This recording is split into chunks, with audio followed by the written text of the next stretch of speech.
desk looking out on this crowd of handsome, well-dressed people. I just came from work. And if you wear a tuxedo in the air, they think it's the March of Dimes, so I didn't want to make it, I didn't think it was a telethon, so pardon my appearance. It's amazing to be in a room. This is far more people than live in the town that I live in. I haven't been in an elevator in 3 years. That's how remote my life has become. So it's very cool, or worn socks for that matter, to be in a room full of nice people. And I want to thank you, Father Scalia, wherever you are. That invocation, for some reason, that really got me. Yeah, actually, I'll just tell you, since it's just us and no one's watching, that it reminds me enough for the country, and I should. And I'm but the answer is to include the country in your prayers. So thank you. Anyway, thank you. I just want to start by saying I'm here, and I want to tell you why I am here. There are two specific reasons. The first and most immediate term elections, I got almost every single call wrong. I typically don't weigh in on races because, what do I know? I don't actually cover politics. I'm not that interested. But this time I got so spun up and so emotional that I convinced myself there was this wave coming, this political liberation that was going to happen, and I told our viewers that in some great detail, and introduced a series of candidates who subsequently lost as, the new governor of New York, or fill in the blank, and it was so humiliating to be that wrong in public, often wrong, not usually in front of other people, that I thought, I've just got to take some time off and think about why I was so unbelievably wrong. So I went pheasant hunting. Not that it was the pheasant's fault, but that is kind of a way to clear your head.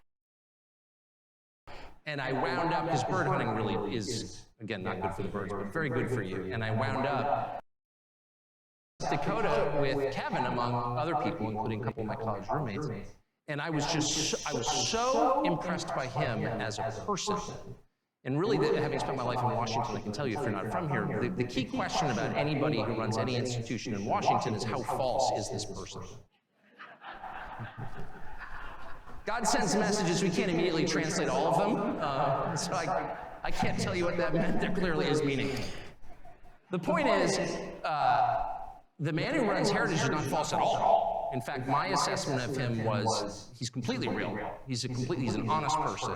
He means it. He's not playing a role. And that was so thrilling to me to see that. And by the way, it was confirmed by one of Heritage's security people who was standing backstage with me, and I asked him, because the security guys always know they're all former cops. They've seen everything. They have seen humanity in various states of drunken undress. Like, you can't shock them. And they know who's real and who's not. And I asked, what do you think? And one of them said to me, to my face, I would go to war for him. And I thought, and these are the kind of people who will tell you the truth. I mean, like, why would he lie to me? I don't even know his name, but he meant it. And so to see a leader, a real leader at the helm of an institution that matters, that has the kind of throw weight that Heritage does, was thrilling, was absolutely thrilling for me. Because the story of the last decade is the collapse of leadership, not of the population. The people remain noble and decent, so far as I can tell. I still live here, I'm never leaving. We have good people, we have terrible people in charge. Of our government, but of the institutions that I grew up in. The Episcopal Church, my high school, I can just go on and on and on. They're all run by weak people. And, it's the same in marriage. Weak husband causes angry wife. Weak leaders cause an angry country. That's true. And to see someone who's not a weak leader at the helm of Heritage just thrilled me. So I wanted to come for that reason, just being totally blunt with you. And the second reason is to pay homage and to give some measure of thanks to Ed Fulmer for giving me my first job, which changed my life. And to say I was not a promising hire would be an understatement. That's not false modesty. In fact, if anything, I'm underplaying it. But I was leaving college without a degree or a job and attempting to marry my girlfriend, which I subsequently did, and ran into this giant roadblock in the form of her Episcopal priest father, who said, no, job first. And not only did I not have a job, I had no idea what I wanted to do. And so I applied to a couple of different places, the CIA, if you can even imagine, some boarding school in Rabat, because I thought, you know, Morocco, lower standards, maybe they'll hire me. No. And I wound up at Heritage, as you heard, as a fact checker, copy editor at Policy Review, the quarterly magazine of the Heritage Foundation. And that job absolutely changed my life. I was paid $14,000 a year plus a $100 bill for Christmas, which Dr. Fulner gave out personally to the entire staff. At least half of whom went downstairs and bought liquor with it at the liquor store. The intern housing.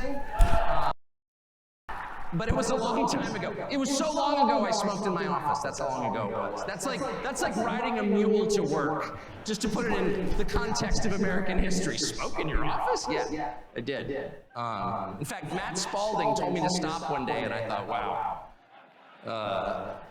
This modernization program is moving too fast for me. I can't deal with it. I've always been conservative in the truest sense. But Matt, you were right, and I quit. And anyway. But yes, it was a long time ago, and in the course of that job, though I didn't get rich, to be honest with you, I did learn what I wanted to do with the rest of my life, which was become a journalist, and that was really under the guidance of a man called Adam Meyerson, who ran it, who was, that was 32 years ago, and to this day, he really is the kindest person I've ever worked for. Just kind and patient, and exactly, he thought I was completely nuts. He thought I was a lunatic, and I could tell he thought that. But he was patient with me through my entire year and a half there, helped me get my next job at a newspaper in Arkansas, because no one else would hire me, but he set me up with this job. He walked into my cubicle and said, "Do you want to move to Arkansas?" And so I called my bride, who was a religion teacher at the local Episcopal school, and I said, "Do you want to move to Arkansas?" And what a wonderful woman she's turned out to be. She said, "Of course. Is that near Colorado?" Quote. But she was willing to go there.